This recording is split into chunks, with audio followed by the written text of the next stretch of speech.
I do have a full file now labeled Biden and MAGA. This is the president's go-to argument. The president is obsessed with trashing the whole of the Republican Party as a mega MAGA threat to this country, and he likes to do it in prime time during an election season. Republicans are just like, hey, we think things are getting too expensive. It's too dangerous, and it's been a bit oppressive lately. The latest political speech, disguised, in my view, as a mega MAGA warning from Biden, came last night. He tried to connect the Paul Pelosi psychotic attacker to January 6th, the GOP, and political violence. But, Kevin, he ignored completely the violent and the deadly political attacks on the Republican victims. Oh, yeah, and he forgot about inflation, gas prices, the economy. This is what America is looking to our leaders for help with, Tom. We desperately need solutions to these problems. So the president, he addresses the nation, says nothing about any of that. Instead, he says American democracy is under assault from election deniers who are running for office at all levels. Can he change the conversation and change the way America votes by ignoring inflation for this argument that election deniers are somehow a threat to democracy? Joining us now is Roshini Rajkumar, political strategist and host of the Crisis Files. Good morning, Roshini. How are you? Good morning, guys. I mean, what a day as we look back at this speech last night. Of course, so politically timed, and no one can tell me otherwise. And he had an opportunity, if he was going to do a speech at this time, so close to Election Day, to really talk about these issues that matter to Americans. And I don't know that that's really what he got out of that speech.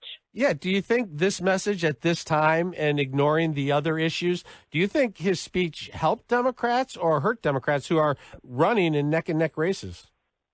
I don't think it hurts. I mean, I don't think it helped them. I think, in fact, it hurts the real issues of the day. I mean, there might be some that are legitimately running on the economy and, you know, everyone's pocketbooks, childcare, rent, mortgages, all of these kinds of things.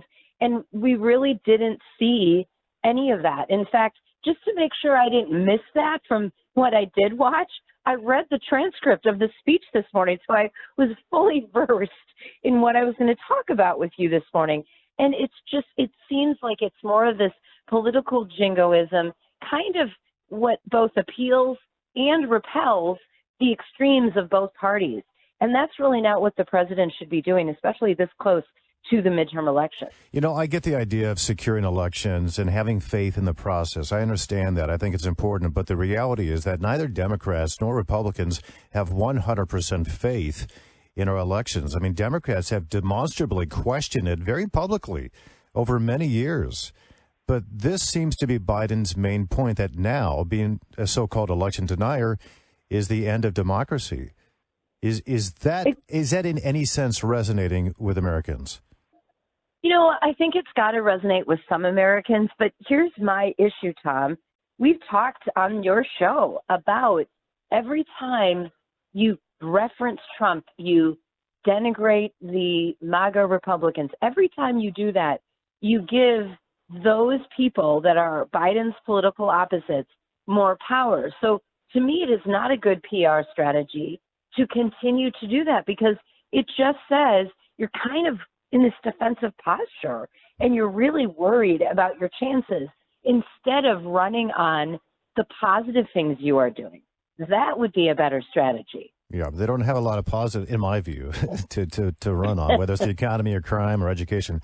Listen, the last time Joe Biden did one of these Republicans are a danger to our society speeches, it was followed by several violent attacks against Republicans. It was North Dakota. The 18-year-old was murdered because he was Republican. And here in Michigan, there was an 84-year-old woman shot in the back because she was conservative. And there have been a number of physical attacks on Republicans. And some believe it was motivated by Biden speeches, like the one we heard last night. Is it fair at all to make that connection? Well, I mean, it is a hard connection to directly draw. Again, I like evidence of things, but when you have the kind of platform that any president of the United States has, you have to be even more vigilant about how you use it and how certain elements in our country might take your message to a really violent place. And we've seen that happening. And it's really hard to support when President Biden is coming out against violence unless he's going to come out against violence against everybody. And that's really the problem with some of the messaging when they bring the violent piece into it. So I just think it was a very ill-timed, ill-advised, and not well-crafted speech that he gave last night that really just continues to show he's out of touch with the American people. Joe Biden said, David DePape said, "Where's Nancy? Where's Nancy?" And so did those who breached the Capitol on January 6th. Essentially, he's equating that attack on Paul Pelosi with January 6th. Is this fear-mongering, or is this a legitimate argument he's making? Well, it's fear-mongering. And the thing is, sadly, we have a real crisis of mental health in our country. It is a huge issue. And instead of the fear-mongering and trying to equate every violent thing in the same bucket, why don't we focus on why is this stuff happening? What are we doing for people with mental health issues? And all of those kinds of layers that would really affect more people in this country for the hopefully better, to find solutions to some legitimate problems.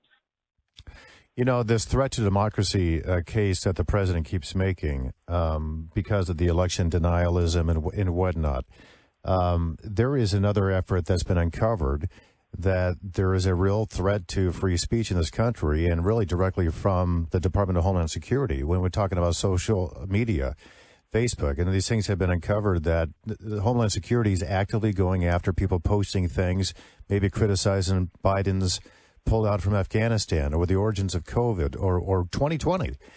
Is that, do you think, if it's true that that's going on, is that more of a threat to democracy when you consider the First Amendment?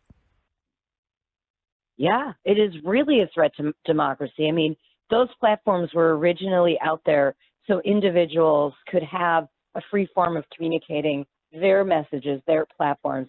And as much as we don't always like what we see on Facebook and Twitter and other platforms, it is supposed to be a form of free speech for us. And even though those are corporations that are owned by people, it is absolutely more of a threat to free speech than continuing to say there's a certain segment of the Republican Party that's out to get all of us. I mean, I'm very nonpartisan, but I simply don't believe that. And I think we've seen elements of both parties, regardless of Democrat or Republican, that have been threats to free speech.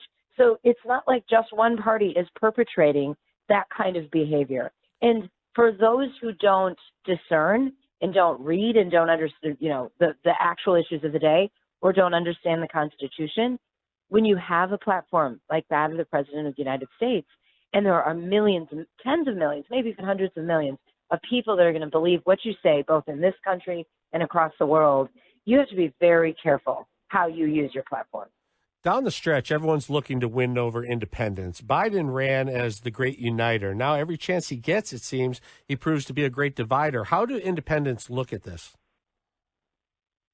I think independents are like, let me just go vote and vote for the person I want to vote for, and don't even want to get into this fray, because you see this, we see it every election cycle, but the level of attacks and all the ads that you see, not just for the big national offices or big statewide offices, but, in all of the legislative. I'm in Arizona right now, and there's this gubernatorial race going on, as you know.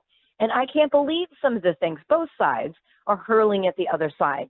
Both women candidates in the gubernatorial race, which is wonderful for me to see as a woman. Mm-hmm. But it's just pathetic, guys, what the kinds of ads and the kinds of things that whoever creates these ads are trying to get away with. And we have to all ask ourselves, are we being persuaded by fact or fiction? That's really the question. Yeah. Hey, we got a couple governors who are female running for governor right now in Michigan. In fact, we're going to talk with Tudor Dixon coming up at 10:35.